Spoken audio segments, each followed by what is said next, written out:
Mahfud MD pasang badan bantu Yusuf Hamka tagih utangnya ke Kementerian Keuangan. Menko Polhukam Mahfud MD mempersilahkan pengusaha Yusuf Hamka menagih utang pemerintah sebesar 800 miliar rupiah kepada Kementerian Keuangan. Pengusaha Yusuf Hamka menagih utang pemerintah kepada perusahaannya PT Citra Marga Nusapala Persada atau CMNP Tbk sebesar 179 miliar rupiah. Ia kemudian meminta bantuan Menteri Koordinator Bidang Politik, Hukum dan Keamanan Mahfud MD agar pencairan tagihan utang pemerintah tersebut bisa segera dilakukan. Merespon hal tersebut, Mahfud mengatakan dirinya telah ditunjuk oleh Presiden Joko Widodo dalam rapat internal pada 23 Mei 2022 untuk mengkoordinir pembayaran utang pemerintah kepada pihak swasta ataupun masyarakat.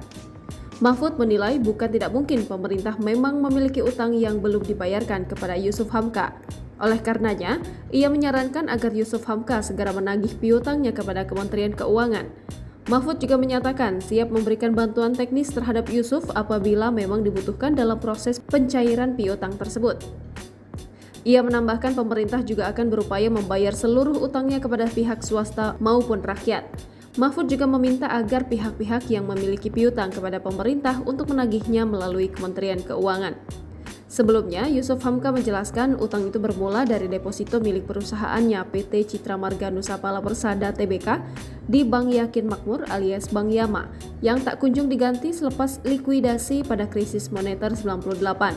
Pemerintah berdalih CMNP terafiliasi dengan pemilik Bank Yama yakni Siti Hardianti Hastuti Soeharto alias Tutut Soeharto. Namun, pria yang akrab disapa Babah Alun itu membantah tudingan tersebut. Ia kemudian mengajukan gugatan dan menang di Mahkamah Agung pada 2015, di mana pemerintah diwajibkan membayar deposito CMNP tersebut beserta bunganya sebesar 2% per bulan. Yusuf mengaku dirinya juga sudah bersurat dengan DJKN Kementerian Keuangan sekitar 2019 hingga 2020 untuk menagih pembayaran utang. Namun menurutnya, DJKN selalu sulit dihubungi dengan dalih sedang melakukan verifikasi di Kemenko Polhukam.